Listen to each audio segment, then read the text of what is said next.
You're listening to WCOM LP 103.5 FM Carborough and Chapel Hill.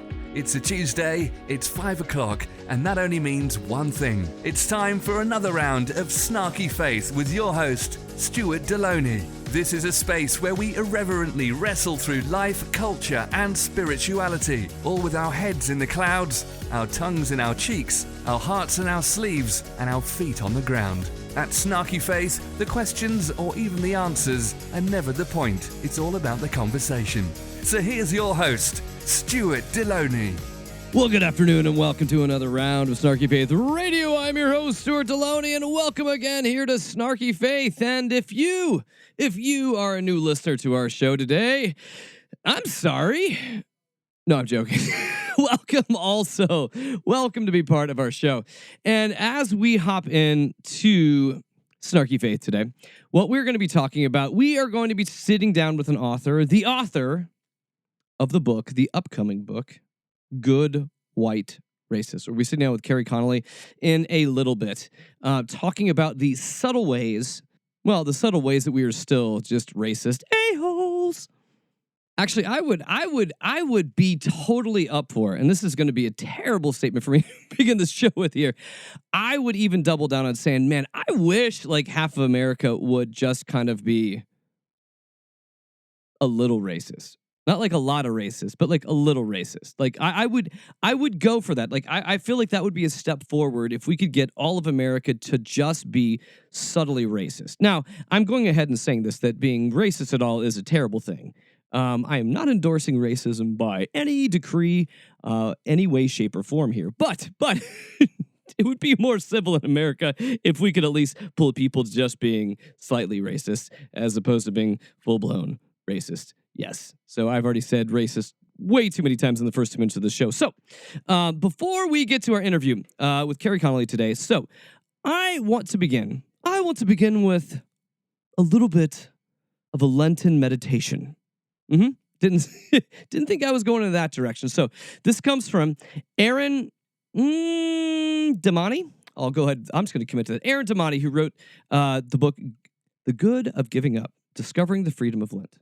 And so Aaron's wise words will help us as we are in this season of Lent here. He says, when we practice Lent in the spirit of Jesus, it's not about making God happy, looking spiritual, or repeating empty traditions.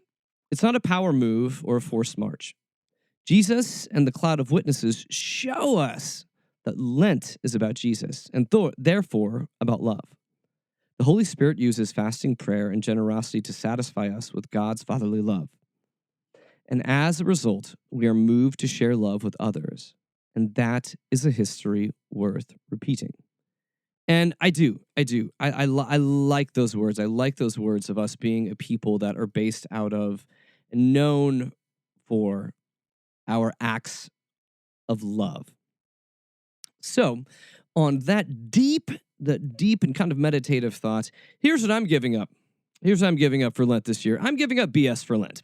And I'm going to go ahead and ask you guys too. You may have already had, I know we're well past Ash Wednesday, but I think God's all right with a little bit of a U-turn on your Lenten practice. Maybe you gave up swearing. I don't care what you gave up. I really just think that you just need to just pump the brakes right now, grab the e-brake and stop it and go ahead and say, we want to give up BS. We want to give BS in our faith tradition here for Lent. I just think that would be one of the most beautiful things that we could see here. And I do think the Spirit of the Lord would be well amongst us for doing such things. So, you think I'm being sacrilegious? Probably I am for saying this. But, let's talk about some of the petty BS that is Christianity before we even get to the Christian crazy of the week. This is petty. So guess what? Now, this comes from our dear friend, the Friendly Atheist. And as he posted this recently, it's ridiculous, but it's true. According to some Catholic leaders in Chicago, at least, eating the Impossible Burger still breaks the spirit of religious law. That's right.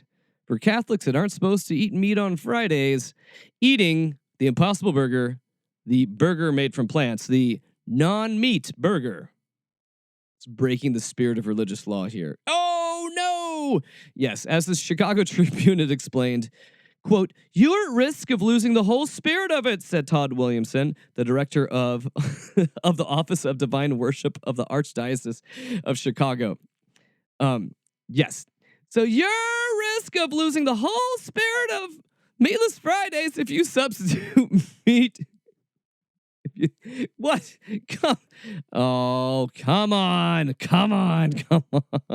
Some people are just trying to help the earth out here. Todd Williamson, you're just being a wet blanket here. You're here to ruin our fun party. Some people thought they had a loophole, and then you got to go and do this. What? This is insane. And this is crazy, and it's petty, and it's stupid, and it's BS. It's total BS. It has nothing to do with Christianity, following Jesus, anything of this. This is like yeah. Yeah, that's all I'm going to say on that one. And hey, lady friends out there, we have a lot of lady friends on the show here. And I feel like I can speak also on behalf of my sisters here. I have a wife and I have 2 daughters. It doesn't mean I know the plight of being a woman, but it does mean that I have been adjacent or in close proximity to the plight of a woman for many years. So I can kind of brotherhood, sisterhood together a little bit here. Yes. Okay, so Rachel Jones, who's the author and editor at the Gospel Coalition,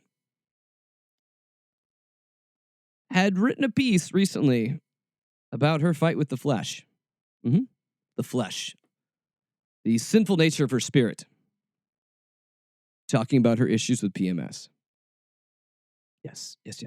Because I'm just going to read what she says here. Because again, yeah. She wrote this. "On Sunday, I snapped at my mother on the phone. On Monday, I woke up before my alarm and spent a lonely hour lying with my eyes closed and my mind whirling, anxious over decisions for the future and despairing about the right direction of life altogether. That night, I did it all again before going to sleep. On Tuesday, at work, I simultaneously wanted to cry and punch someone. 2 days later, I started my period. Hormones had won again. And in some senses, the way I think about my hormones ought to be the way I think about my flesh all month long. Paul says that there's a war going on within us." She goes on to say, "My hormones made me do it," is the cry of many PMS sufferers. And yet, it's also true that I did it. As such, our hormones heavily demonstrate how our sinful nature is part of us and yet not us. And Christ, the flesh, does not define us. It does not need to control us. Oh, girlfriend, shut the hell up. I'm sorry. I'm not saying that in a patriarchal way or in a misogynistic way. I'm saying that in a literally in a I'm in the boat with my sisters out here in the world that what? Now you're trying to judge people based upon how they're dealing with PMS and cramps and hormones and their period and things that I don't fully understand, but I can say the words because I've listened to my wife and my daughters plenty. And I know how to, I can't empathize, but I can sympathize. But seriously, yes, really, we're going to now shame women for not feeling well before and during their periods? Really? Yes. What did I say earlier for Lent? What are we giving up? We're giving up BS is the way that we're supposed to do that. Yeah. We kind of do that, like that call to prayer and response type of a thing too. Yes. This ain't liturgy, but you're getting my point. Okay. So what I want the most for Lent is for us to be able to give up the insanity of all of this. And I mentioned this because this bit of crazy ain't the crazy we're going to get to within the Christian crazy. And you're not even there yet. I know. I keep getting closer and closer to this, but you know what? Okay, here's our primer for this. So this comes from the Christian Post. Oh, Christian Post. You say that you're a news publication. All right, so they published an article called 4 Ways Christians Can Make Sense of Coronavirus in a Fallen World. How How can we make sense of coronavirus? Oh, yeah. I'm not even going to dig too deep into this, but it's going to lead into something else we're talking about here. So, number one, how do we make sense of it? Sin subjected the world to futility. Sin is a part of the world, and the coronavirus is a part of sin. It's all sin's fault. We can be mad at the virus, but really, we should be mad at our sin. Sure. Yeah. All right, number two, this article. Sometimes sickness is God's mercy. I'm sorry, what? Sickness is God's mercy. Oh, yes. Trying to make the... they're trying to make the argument. Hey, some Christians are going to die. But guess what? They go to heaven to go be with Jesus. And you know, the other ones, they had their chances, so F them. Sickness is God's... What? God's mercy? Yeah, again, this is disgusting. This is bizarre. This is petty. But speaking of the coronavirus, we're only getting started. Number three, we could see it as mercy, but we can also see it as judgment. That's right. Sometimes God uses illness to bring about judgment upon those who reject him and his way. So you can have it both ways. You can have peanut butter and jelly. If a believer dies, it's because God's showing us mercy. If a non-believer dies, it's because it's judgment. So hey, I get to have everything I want. And lastly, as the Christian Post and their great journalistic writing would tell us, the reason for that we can kind of see why the coronavirus makes sense is God's thunderclap. Huh? Excuse me? I'm sorry? Let me go ahead and quote directly from them because that doesn't make any sense to normal people or me. Not that I'm saying I'm a normal people. Okay, so they go into Luke 13, 1 through 5.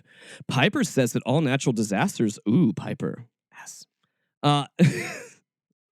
Piper says all natural disasters are a thunderclap of divine mercy in the midst of judgment, calling all people everywhere to repent, realign their lives by grace with the infinite worth of the glory of God. God's infinite worth and glory tells us, hey, if you're not on the bus, get off the bus. And if you get off the bus, you're going to die. But actually, either way, you're going to die.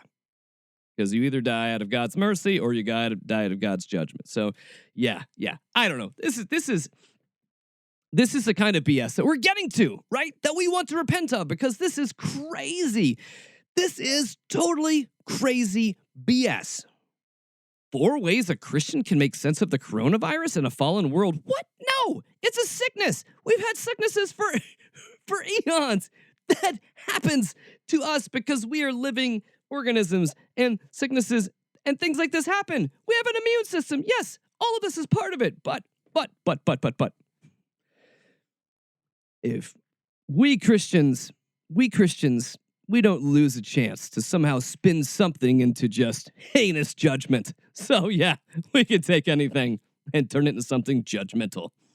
Oh, what is that one of the spiritual gifts? If it's not, it should be. And I'm going to make it one. I'm joking. But I'm talking about the coronavirus here to lead us into our Christian crazy because guess what? I know it's going to be shocking to most of you, but in the Christian world, people are kind of giving a lot of bad advice. People are giving a lot of bad advice about the virus pertaining to the coronavirus. So let's go ahead and hop into the Christian crazy of the week. Lord have mercy. The Lord is my shepherd. He know what I want. And the Christian crazy this week, I got to give a little shout out to Jim Baker.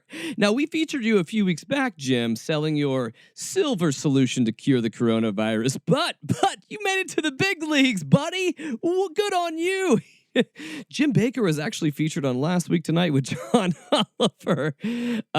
Yes, where Jim was featured talking about how his silver solution will cure the coronavirus. But you know what else won't cure the coronavirus? Pat Robertson's advice. So, Pat, what do you think, buddy? 80% of the immune system is in your gut. That's right. It's because these little bacteria along our gut lining, they produce antibodies that help us fight disease. Now, ladies and gentlemen, I have in front of me, I got one of our gentlemen to go out and buy some stuff. These are things that you can get, and you can have a healthy gut. If your gut is healthy, you don't have to worry about corona. I mean, this is solid advice. I was always told by my grandmother, as long as you can poo, you don't get the flu. I just made that up because it rhymes, because it doesn't make any sense. So what? As long as you're eating Activia, like Jamie Lee Curtis, you're immune. You're immune from the coronavirus. You want some more bad Christian advice on how to handle ourselves during the coronavirus? Well, I'm going to give it to you. I'm going to give it to you right now because you knew that's kind of how I was setting it up, right? Isn't that kind of how it was going to work? Well, we've got Rodney Howard Brown telling us, hey, you don't need to prepare because you don't need to care. Oh, man. And we just stood and declared, we cursed that thing in the name of Jesus, and Zika disappeared. We are doing the same thing with the coronavirus. We do not need it on these shores. And obviously, somebody said, well, what about the rest of the world? Look, I can't be responsible for every city or whatever. Rodney ain't got no time for that. He can only care about his own country. Hey, nationalism. You know who else is happy about the virus? Oh, True News. True News is going to go through this global pandemic, and we're only going to get bigger. You know why we're going to get bigger? Because God is trying to get a message to the world. We're on the edge. On the edge of glory, and I'm hanging on a moment of truth. I'm a sucker for a good duet. I mean, you thought Bradley Cooper and Lady Gaga were great and shallow. But Rick Wiles and Lady Gaga and their new True News rendition of Edge of Coronavirus. It's just so beautiful. It's so beautiful. It's so beautiful. When are we going to have A Star Is Born too? Oh, God. It's so beautiful. But we say all of this to prove a point that most of the folks, especially in the religious right, are moving in ways that are insane. Insane, especially in response to the coronavirus, because this is insane. This is BS. This makes no sense. People don't need to worry about Mike Pence praying the gay of the corona away in order to help us. No, we need to be awake, aware, soberly minded, and doing what it takes to be able to protect yourself and help those in your community and help those around the world that are suffering. This isn't a weird religious way we need to respond in it. That would only just make it Christian crazy. All right, so enough of this craziness. It's fun. It proves the point. Because we don't want to be a people. We don't want to be a people that follow after Jesus and completely obscure our brains with a bunch of crazy BS. No. For us to be able to really handle the world and walk into the world in effective ways, we need to be able to kind of push aside the BS and have clear and sober talk. And that's why today we're going to be talking with the author of an upcoming book, Good White Racist. Here we go. All right, I'm sitting here today with Kerry Connelly. Kerry is a writer. She is a certified life coach. She is an author of the no-nonsense blog, Jersey Girl, Jesus. And she hosts the podcast White on White, which I'm assuming has something to do with just rice. Maybe? I don't know. No, probably not. No, White on White, which reimagines white identity apart from pseudo-supremacy. Kerry's also about on the doorstep of finishing up her MDiv at Christian Theological Seminary. And we won't hold it against her that she lives in Jersey with her family. So Proudly. Yes, welcome, Kerry, to the show. Thank you so much. I am a proud New Jerseyan, and I have no idea how to put my own gas. So that's totally true. That is a completely true stereotype. Is that a Jersey thing? Because that is also, I don't know if it is anymore, but I used to live in Washington State, and Oregon used to have the same rules where you could not. I've heard that. I don't know if that's true or not, but we do not pump our own gas out here. for sure. You guys are a bunch of lazy people in Jersey. No, I'm joking. But we have good hair, man, because we don't have to get out of the car. So on a rainy day, I love it. it's all good. It is, because it is difficult to learn how to pump gas. It really is. I was terrified when I drove to Connecticut and I ran out of gas. I was like, oh my God, what am I going to do? I had to ask for help. It's all good. Okay. Well, Kerry is here because Kerry has a book coming out that's going to be dropping March 17th on Amazon called Good White Racist: Confronting Your Role in Racism. So we're going to be talking about, yes. What does it mean to be a good white racist? So Kerry, tell me, do I need to go out and start buying my white hood? I mean, what does it mean to be a good white racist? I don't know. Please don't do that. Okay, thank you. I won't. Please don't. Yeah, no, those are not the kinds of racists that we're talking about here. So being a good white racist is essentially a lot of white people, a lot of people who genuinely are good people, but also probably don't understand that they are also a paradox, and they are not able, their sense of goodness kind of makes it a little hard for them to see their own inherent bias and their own the socialized racism that's been kind of inculcated into them. And I like what you do in the book, and I will tell you too, I've enjoyed this. I've enjoyed going through the book. And I did tell you earlier, but I'll just brag about you on the air, that it has led me to have some interesting conversations with my children. I have all roughly teenagers at this moment in life, and I am white, my wife is white, so vicariously so are my children. So, we wanted to really be able to confront ourselves to make sure, where we're at, and to continue to educate them. And I thought this has been, what you've done is you've laid out a very just good overview of so many things that you dig into. Kind of trying to hit this mosaic of issues of racism here in America. And one of the things that I loved that you were bringing out in this, and you kind of mentioned this a little bit, was the idea that we want to try to live as binaries oftentimes, but we need to learn to kind of wrestle in the paradox of it. It's true. It's true. Because the human brain wants to do that. That's like a neurobiological thing, right? That the human brain wants to find safety. So we have to kind of say something is good or bad, safe or unsafe. And so it's a natural thing to want to be able to find clear-cut answers to anything. But if you've ever loved somebody, then you've probably had an experience where you have loved them and been infuriated with them at the same time, right? Like you can passionately love these people and be so mad at them at the same time. Well, that's a paradoxical experience, right? And so what I am hoping to help white people understand is that they can be good people who truly do stand against racist ideology, and yet they can also be hella racist. They can also do things and say things that are incredibly racist, even if they have the best of intentions. That can still happen. And I think what happens is so often when that happens and white people are called out for it, we get really defensive because we are so consumed with two things. We're consumed with our own comfort level and making sure that nobody thinks we're bad, and our own goodness, right? So like we get uncomfortable when we have been confronted, and we want people to believe in our goodness. And so that stops us from being able to practice a sort of a real self-awareness around how these racist ideals may have been put into our brain, be operating in our brain, and then how we participate in systemic racism. And you put it very well, this, and I'm going to go ahead and quote you on this, and we'll unpack this statement because there's a lot to talk about in this. Okay. You say in the book that we hide from our own shadow side, unable to hold the paradox that as generally good people, we can do incredibly bad things. The truth is that if you look at the body of our work as a nation, the whole history, and not just the bits we like, there are two things that are true. America is gleaming. We are inherently idealistic, a beautiful experiment in the human imagination and potential, and we are evil. We are a gluttonous machine of turning gears that mangle the souls of men, women, and children alike. And each one of us, every single one of us, is a participant in this absurdity. So talk a little about that, because we're talking about this, living in the paradox. We have to be able to wrestle with both of these things in our identity as Americans.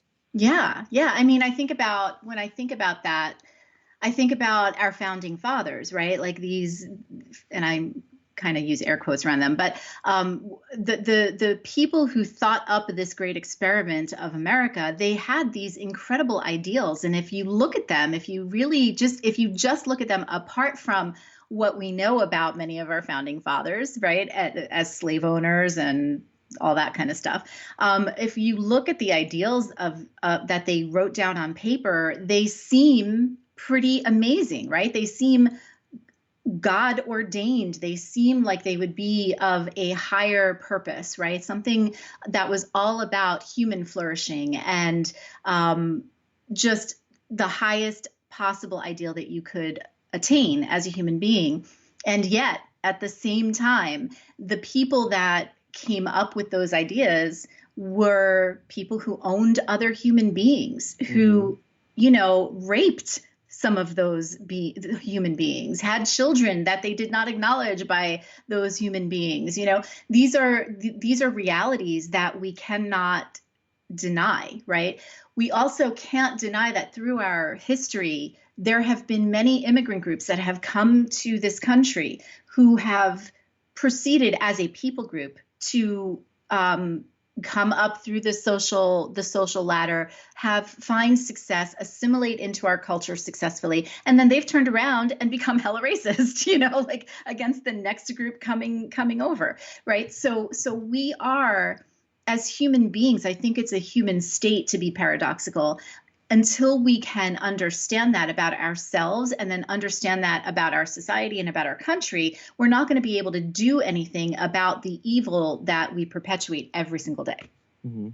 And I know you do a lot of work in the book with being able to kind of speak to us in a way that you acknowledge the fact that it is never fun to be confronted. Mm-hmm. It is never fun to be confronted with our own racism and that's exactly the point of where we're at, that we have to be able to move into spaces that lead to our own discomfort if we want to be able to move out of the place that we're in. And change is never fun. So why this book? Why you? Why now? Talk a little bit about like your journey towards writing this and how, because it's at least it reads to me like an intensely personal journey. Yeah. That you have been through, because you're calling stuff out, but you're also speaking from the depths of your own journey as well too. So it feels very authentic in how you're laying this out. Yeah, that's cool that you felt that. It's true. Like 10 years ago, if you had told me I would be writing about race and racism, I would have told you were crazy. Back when I was in my first round of undergrad, I've been a few times, but my first round, I had a very racialized experience where, as a white woman, I had a Black woman who I realize now I think was probably mentally unwell. But she threatened me with a knife. She said she was going to shove a knife up my white ass, right? And so I really teetered on the brink of being a very different person. And I wrote a letter to the Reverend Dr. Calvin Butts, and he responded to my letter. And that was the beginning of my racial healing from that experience. And when I say that, like, she would walk through the hallways yelling, "I hate white people," right? So when I say that was it was a highly racialized experience. But I didn't give race much more thought because I was really happy in my nice little white bubble. I just thought, hey, I like Black people as much as I like anybody else. I'm not a racist, which isn't true. So when I started writing Jersey Girl Jesus, and I started seeing things on the news about racial injustice, and at the same time was working at a church that was a pretty diverse, racially diverse church, and came into deep personal relationship with people of color, all of a sudden the stories that I was seeing on the news began to have faces that I cared about, meaning that like I could start to picture this happening to someone that I loved deeply. And that started to really bother me. So I started writing about this stuff, and those were on a blog called Jersey Girl Jesus. None of the Jesus-y stuff that I wrote got any hits, but anytime I wrote about race, people freaked out, like white people freaked out. And I started going, whoa, what the hell is going on? Like, why are white people so afraid to recognize that, hey, we have a problem here, like something is not right. And so as I began to get more educated about how race and racial dynamics and racism, systemic racism works, I started to kind of recognize and be in these conversations more often. And that's when I started to recognize my own defensiveness, my own resistance to wanting to recognize my participation in this racist system and the ways that my thought patterns, my belief systems perpetuated it. And the way that I wanted to stay silent, it would be so much easier to stay silent. Now, as a white person, I can't speak for a Black person. I can't speak to the Black experience or what it's like to be a person of color. So when I figured out that I wanted to write a book about it, I knew I couldn't write about the Black experience, about what racism is like for Black people. I knew that what I had to do was instead begin to uncover whiteness. And by design, whiteness, in any system of dominance, dominant identities are always invisible, especially to the dominant identity. The people that hold that identity don't see their own dominance. And that's what I began to understand about white people, is that we just don't see our own dominance in this system. And that's what I'm hoping the book will break down. So when you be able to talk about that, and I love how you were speaking to us out there that lack pigment. How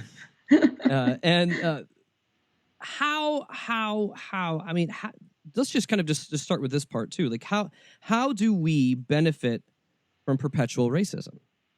Like in common life in society? Yeah. So, just this morning, and I'm hoping that I can, because I'm teaching a class based around the book. And I'm really hoping that I can find this woman out on Facebook. So maybe you can help me. She's right in Montclair, right down the road from me, Montclair, New Jersey. She is from Newark, and she put a post on Facebook. And she is a Black woman who goes to the Montclair YMCA. And she told a story. She was sitting in her car, and she was so angry, and she was so upset. And she has about a 15-minute long video, Facebook Live, that she did. And she tells the story about how she was bringing her daughter to the Y for a class, and a white woman came up to her and was like, well, what are you doing here? Like, why do you come from Newark? I'm so confused. Like, isn't there a Y in Newark that you could come to? And all the white people that were there, she said, would come up to her and be like, I'm so sorry you're going through this. I'm really sorry that you're having to deal with this. But nobody told the white woman to shut the hell up. Like, nobody went to the white woman and said, like, bitch, you don't have the right to be asking her this question. Like, stop it. Like, leave her alone. Nobody said that to the white woman. And that's white privilege, right? Mm-hmm. Now, what she expressed in that very moving curse-laden diatribe that she put on Facebook, and I supported every single F-bomb she dropped because it was such an infuriating situation.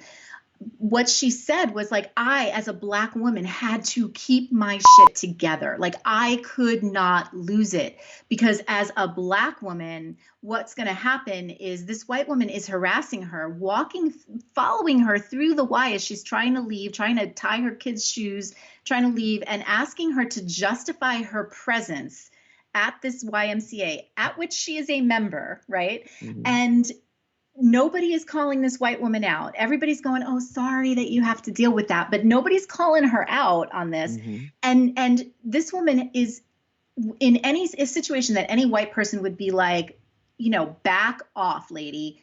She had to be polite.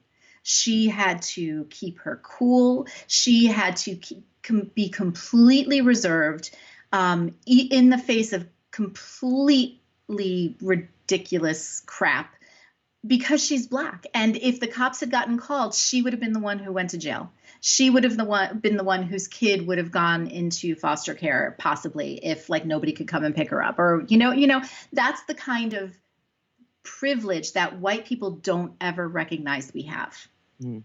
And oftentimes I think that when we're confronted with things, whether they be minor, like small little faux pas that we're pulling, or when we see it happen, like this situation you're meaning, or that as we've seen all of these, like there's like the corner store carols, or the the cookout, whatever Karens, that we always that find on the news where these white women are acting terrible. But I think that what keeps us where we're at oftentimes is just this idea of like justification. I'm not that. Or comparison, well, at least I'm not that. Right. I'm not wearing my white hood today, so I'm fine. Like, that's right. I mean, like, and what I think that we don't understand is that the emotional labor, the amount of emotional labor that Black people have to do just to keep their shit together in the face of stupidity from white people is so exhausting. It's so exhausting that and it's just something that we don't understand. We don't understand what it's like to have to carry that added. It's a level of trauma. It's a trauma response in our bodies that we don't have to carry. And it's another part of my personal process was, and I say this very, very, very carefully, because I am a white woman. I am a white, straight, Christian, cisgendered, middle-class white woman. So I'm like one step away from the top of the privilege heap, right? But as a woman, I have encountered microaggressions from men. I have encountered microaggressions from men who touch my body when they think it's appropriate to touch my body whenever they want to say things about my body whenever they want to make innuendo, or to question my intellect or my ability, my authority in a certain situation. That kind of stuff happens to me all the time. That was one of the things. Now, I have no idea what it means to be Black. I'm not trying to say that I do, but that was one of the things that helped me to start to understand, oh shit, if I'm going through this as a white woman, how much more so must people who are of color go through, especially women of color, who have to deal with the intersectionality of those two things, right? So that's kind of a little bit of what helped me start to begin to understand my own responses to being called out. One of the things I do appreciate that you do in this book, and as you're breaking down these different areas that we need to repent from, we need to contemplate that what's going on in our own space too, is that you also give us action items at the end of these chapters, because oftentimes I feel like we can get in talks of racism, we can get caught up in kind of ideological discussions or like philosophical discussions where it's kind of just in the nebulous, it's in the cloud. Like we're just kind of talking about things in general terms. But really what you're trying to lean in is pushing us towards praxis. Like how do we actually begin to confront this? Yeah. And I really, really appreciated that. And as we begin to look at this, like what are ways that we can begin to confront this in ourselves? Aside from buy the book. Buy the book. Thank you. That's a good one. Or take the class. That's good too. So confronting it in ourselves is first, it's the most important work, right? Because there's a difference between just being a nice person and being a true anti-racist, right? And anti-racism work, first and foremost, has to begin within ourselves, where we can start. And one of the things that a white person taught me, she was Carolyn Helsel, I think is her name. She was my first guest on the White on White podcast, and she said, it's not like you're going to do this work and then wake up and all of a sudden you're a good white person, right? Like that's not the way it works. This is an ongoing, layered thing. And unfortunately, I think we have to kind of understand that there's always going to be, just when we think we got it, there's always going to be another place where we go, oh, crap, like, damn it, there it is again, So I think it's really important to get comfortable with being uncomfortable and being able to recognize our emotions as they are happening, because a lot of times we just move into defensive mode before we recognize that we're feeling defensive. We just start talking. We just go, oh, no, that's not what I meant. That's not, you need to understand. I love it when people tell me what I need to understand, by the way. Like, that's just so much fun. So, we have to start to, number one, get really clear on our emotions, and then be willing to sit with them even when we are embarrassed or uncomfortable. And then perhaps at finding a way to ask for more information. fully acknowledging that it is not any person of color's job to educate us, right? So one of the ways that I will do that, I will say, when I'm being called out, I will say something along the lines of, thank you so much for telling me that. I am truly sorry. I would like to learn more, and I will. I plan on researching this. I plan on looking up more information about this. Is there something specific, if you have the time, the energy, or the desire to share with me, that you would like me to know more about? Right. So I'm totally, and if they say, no, I really love for you to do your own work, then hey, that's fine. Right. Because that is our job. That's something that will happen often, is that white people go, oh, I'm so sorry. I didn't mean to be a racist jerk. So teach me how not to be a racist jerk now. Well, now you're just putting all of your stuff, your emotional labor back on this person of color. It's not their job to educate us. So that's a really big part of it. No, it really is. It is realizing that it's that it's our work also to be able to do this, and that other people can grace us with their opinions on how we need to go down the road. But it isn't, that we're not necessarily asking other people to do the difficult or the heavy lifting for us as we do this. And when you were mentioning part of your identity, you said you're a white woman, you said you're a Christian. And we all know, or hopefully, or people should know, that like one of the most segregated places days of the week is Sunday morning. Yes. And you also talk, I loved how you talked about this, because I think you put it in a succinct manner that has bothered me within the church for many years, is that there's a huge difference between a church being involved in charity and church being involved in justice.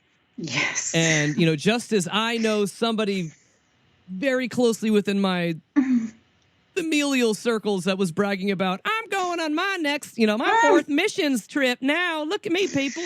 And I was just like, oh, nice. Way to go, white wife. And, I have my own issues. That's a whole different, tearing apart missions trips is a whole different show that we could have a lot of fun with too. Totally. But begin, I want you to speak into that a little bit about the fact that the church, I think some of the church's problems where we get into that place of the charity versus justice.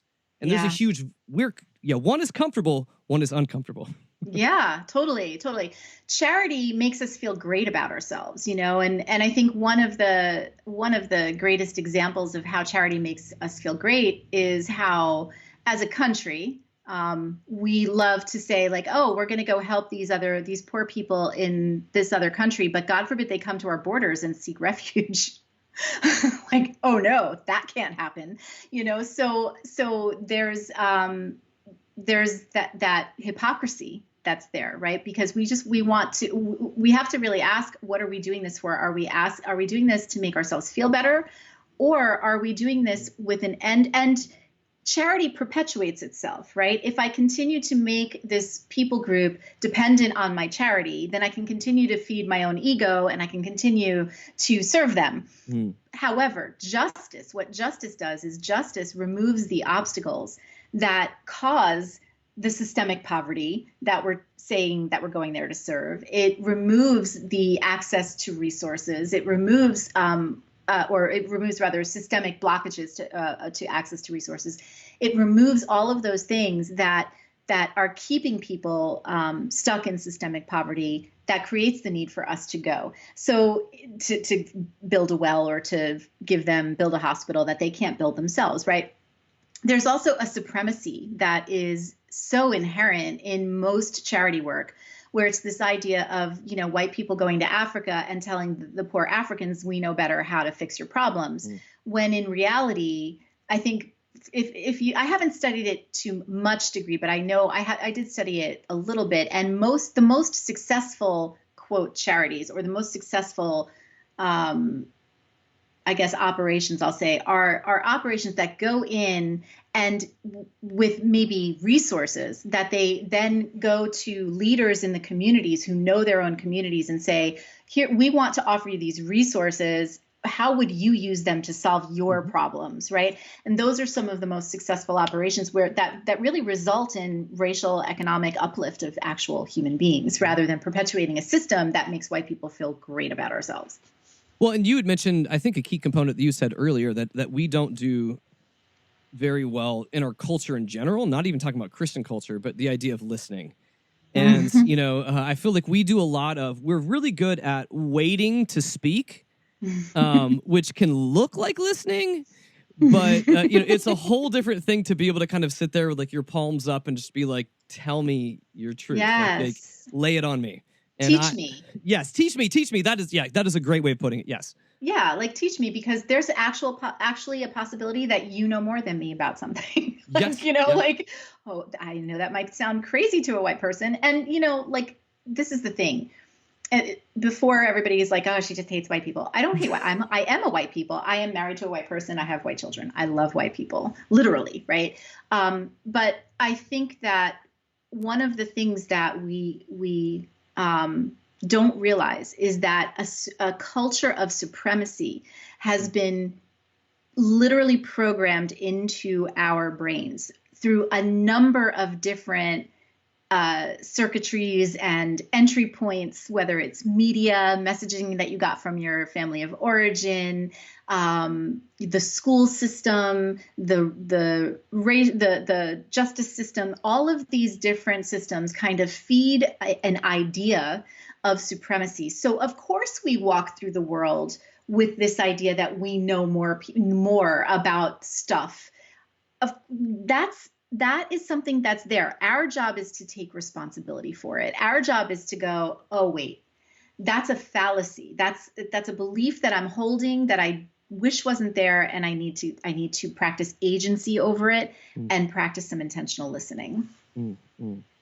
And I want you to speak to this, because this was one thing that I've heard. And I feel like it's one of these, it's a thing that we're probably going to hear in different forms as we are moving towards the election cycle in 2020. You brought up this one, and I was like, oh, I hate it when I hear this. But when people will say, well, what about like reverse racism? Like if we do all this, aren't we being oppressed too? Can you please respond to that? Yes, please. I would love to. So the first thing that I want to say before I even really answer that question is that one of the great strategies, I'm sure many people may have heard of the Southern strategy, and one of the great strategies of supremacist culture is to separate all of those who are oppressed. It really comes down to power and money, right? So separating those of us who are not doing as well economically, who are, and I'm talking about the billionaires, the people who can literally pay off an entire school's, university's student debt and not even blink an eye, right? Compared to the rest of us who are trying to work and put food on the table, right? Keeping us separate reduces our power, right? So I'm not saying that there aren't white people who are oppressed. What I'm saying is that there are, it is not possible for a white person to be systemically oppressed by people of color in this country. White people can be oppressed by the billionaires who try to keep them poor, but we can't be oppressed by other people of color. The reason that is important, and it's important to understand that when I say that, I'm talking about a very specific definition of racism that means it is a systemic, institutionalized reality. Yes, it is socially constructed, which means race is not real. It's not a biological thing. It's a social construct, and it's fluid. I can walk into one room and be whiter in one room than I am in the other, and so can a lot of people. But race is it's one of those things. I'm totally losing my train of thought here. Back me up. This is what happens when you're talking about the different systems, and you're talking about. Thank you. Yeah.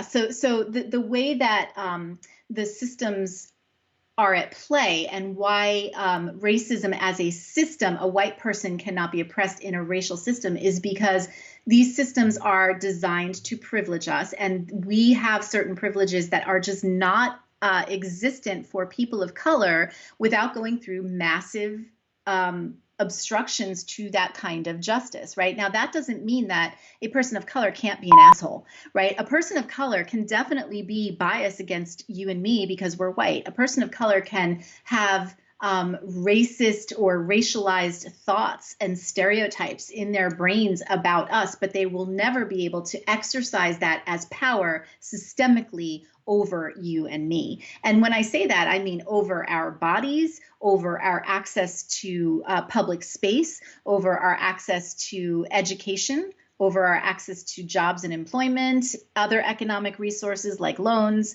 There's no end to the ways that that racism acts as a block to those types of societal resources for people of color that it just doesn't for white people.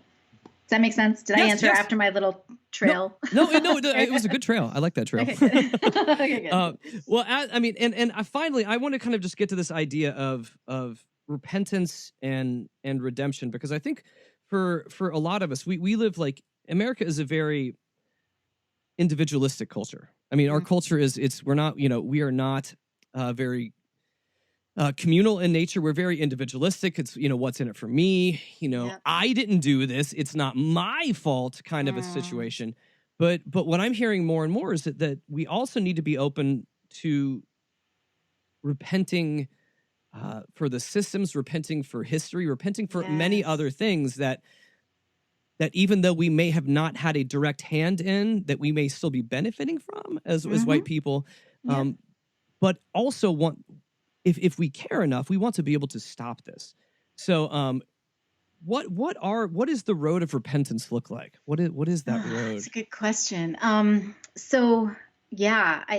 think I want to get this right, because I think it's probably the most important question.